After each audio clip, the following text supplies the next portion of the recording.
ശ്രീമദ് ഭഗവത്ഗീത അധ്യായം 7 ശ്ലോകം 29. ജരാമരണമോക്ഷായ മാമാശ്രിത്യ യദന്തി യേ തേ ബ്രഹ്മ തദ്വിദു കൃഷ്ണം അധ്യാത്മം കർമ്മ ചാകിലം.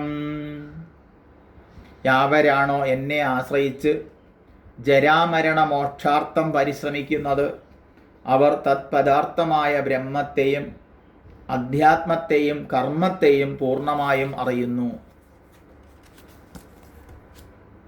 ഇപ്പം പുണ്യകർമാചരണം ചെയ്യുന്നതിലൂടെ നമുക്ക് ചിത്തശുദ്ധി കൈവരുമെന്നും നമ്മളിൽ നിന്ന് സങ്കുചിതങ്ങളായ കാമരാഗങ്ങൾ ഒഴിഞ്ഞു പോകുമെന്നും പറഞ്ഞു. അങ്ങനെയുള്ള ആളുകൾ താൽക്കാലികങ്ങളായ കാമനകളിൽ ബന്ധനാവുന്നില്ല. അയാൾ ഈ പ്രപഞ്ചത്തിൻ്റെ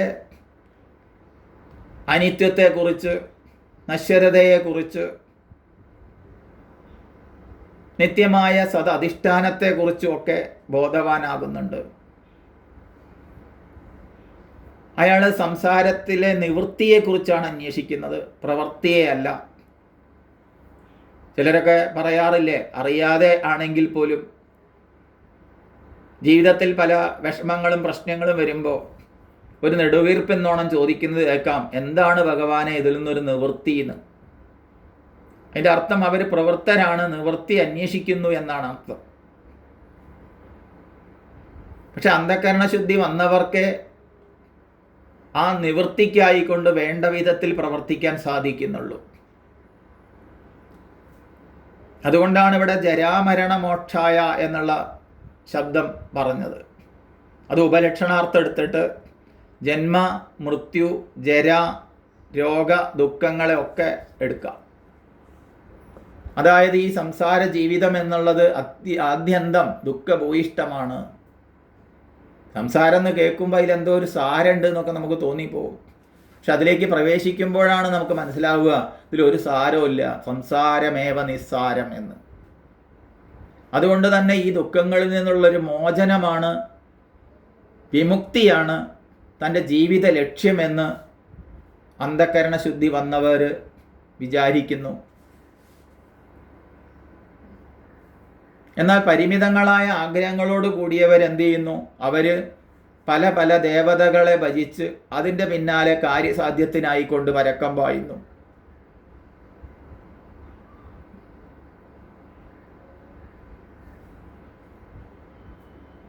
പരമാത്മതത്വത്തെയാണ് മുമുക്ഷുക്കൾ ഭജിക്കുന്നത്.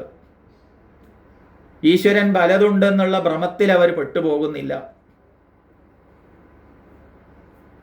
അവർ ദൃഢവ്രതരായി എന്നെ ഭജിക്കുന്നു എന്ന് നമ്മൾ പഠിച്ചു.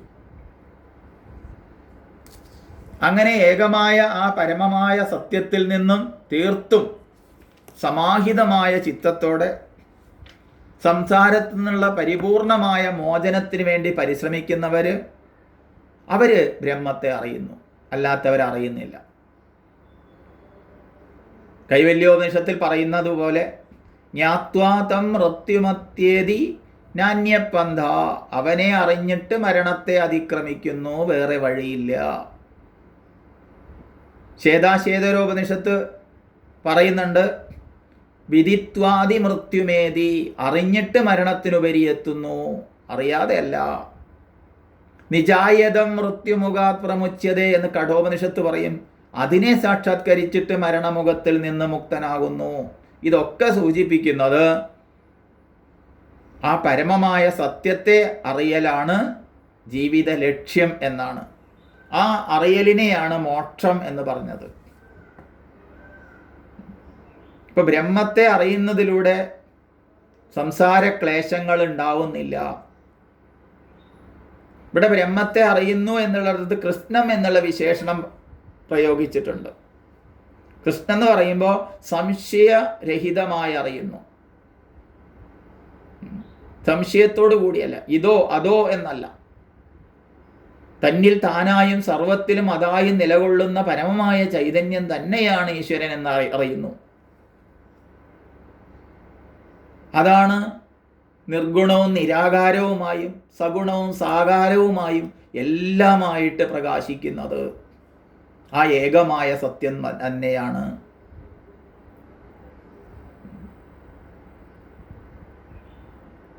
നമ്മുടെ ഉള്ളിൽ നിന്ന് നിരന്തരമായി ഏറ്റവും കൂടുതൽ സ്ഫുരിക്കുന്ന ഞാൻ എന്ന് ഉള്ളത് അത് തന്നെയാണ് ആത്മാ എന്നവരറിയുന്നു. അങ്ങനെ ആ അറിവിലൂടെ ആ പരമമായ ബ്രഹ്മത്തെ സാക്ഷാത്കരിക്കുന്ന മുമുക്ഷു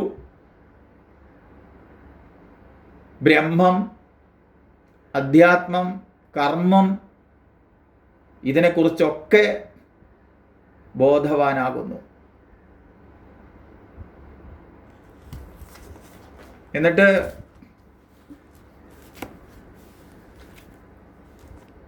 വാർദ്ധക്യത്തെക്കുറിച്ചും മരണത്തെക്കുറിച്ചും അതിൽ നിന്ന് ഒഴിവാകാനുള്ള വഴി എന്താണെന്ന് പലരും അന്വേഷിക്കുന്നുണ്ട്. ആധുനിക ഭൗതിക ശാസ്ത്രവും അത് അന്വേഷിച്ചുകൊണ്ടിരിക്കുകയാണ്. എന്നാൽ ആധ്യാത്മിക ശാസ്ത്രം ചൂണ്ടിക്കാട്ടുന്ന അമൃതത്വം എന്ന് പറഞ്ഞാൽ മരണധർമ്മത്തിനുപരി എത്തൽ, അത് ശരീരത്തെ എന്നെന്നും നിലനിർത്തുക എന്ന അർത്ഥത്തിലല്ല. ജനിക്കുക, വളരുക, രോഗം വരിക, വാർദ്ധക്യം വരിക, മരണം വരിക, ഇതൊക്കെ വികാരങ്ങളാണ്. ഈ വികാരങ്ങൾക്ക് വിധേയമാണ് നമ്മുടെ ജീവിതം എന്നവരറിയുന്നു. ഈ പരിണാമങ്ങളൊക്കെ ദുഃഖഹേതുക്കളുമാണ്. അതിനെയാണ് നമ്മൾ അസ്ഥി ജായതേ വർദ്ധതേ വിപരിണമതേ അപക്ഷീയതേ നശ്യതേ എന്നൊക്കെ പഠിച്ചത്. അതൊക്കെ ദേഹധർമ്മങ്ങളാണ്. ഈ മാറ്റങ്ങളിൽ നിന്നൊക്കെ മോചനം കിട്ടണമെങ്കിൽ ഒറ്റ വഴിയേ ഉള്ളൂ. അതാണ് ആധ്യാത്മിക ശാസ്ത്രം പറയുന്നത്, ദേഹോഹം ബുദ്ധി ഇല്ലാതാവണം എന്ന്. ദേഹം എന്ന് പറയുമ്പോൾ ദഹിച്ചു പോകുന്നതെന്നർത്ഥം. ശരീരം എന്ന് പറയുമ്പോൾ ശീര്യതയെ നശിച്ചു പോകുന്നത് എന്നാണ്. അതിനെ നശിക്കാതാക്കാൻ, ദഹിക്കാതാക്കാൻ ആർക്കും സാധ്യമല്ല. ഇനി എന്താണ് വേണ്ടത്? ഞാൻ ആത്മാവാണ് എന്നറിയണം. അതിനാണ് ആത്മധ്യാനം ചെയ്യാൻ പറഞ്ഞത്.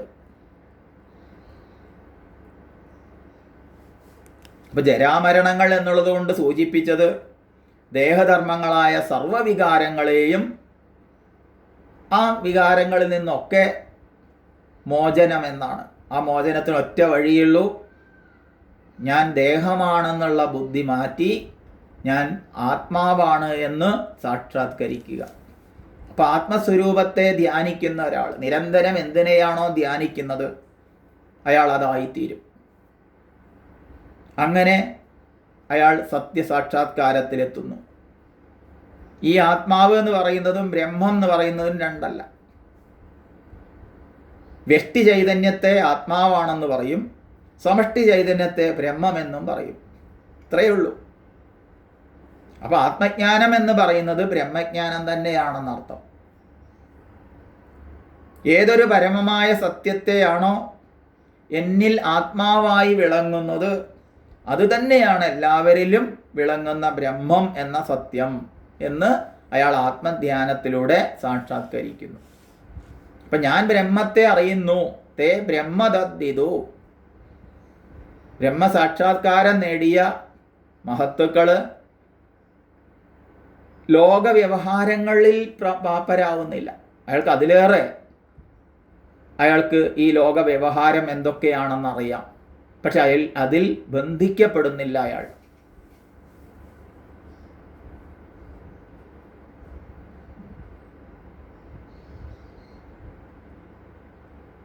അയാൾ അധ്യാത്മമായും കർമ്മപരമായും അറിയേണ്ടതൊക്കെ അറിഞ്ഞവനാണ്, അതിനുപരി എത്തിയതാണ്.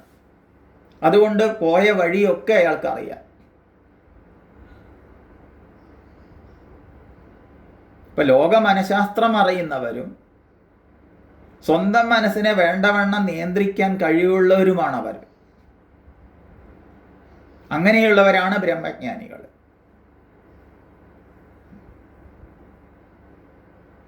ഈശ്വരേച്ഛ അനുസരിച്ച് പ്രവർത്തിക്കുന്നതാണ് എന്ന് ആരറിയുന്നുവോ ആ ബ്രഹ്മത്തെ അറിയുന്നവർ, അവർ അങ്ങനെയുള്ള മഹാത്മാക്കൾക്ക് മാത്രമേ ശരിയായി ഈശ്വര പൂജ എന്നോണം ഈ ലോകസേവ ചെയ്യാനും സാധിക്കൂ.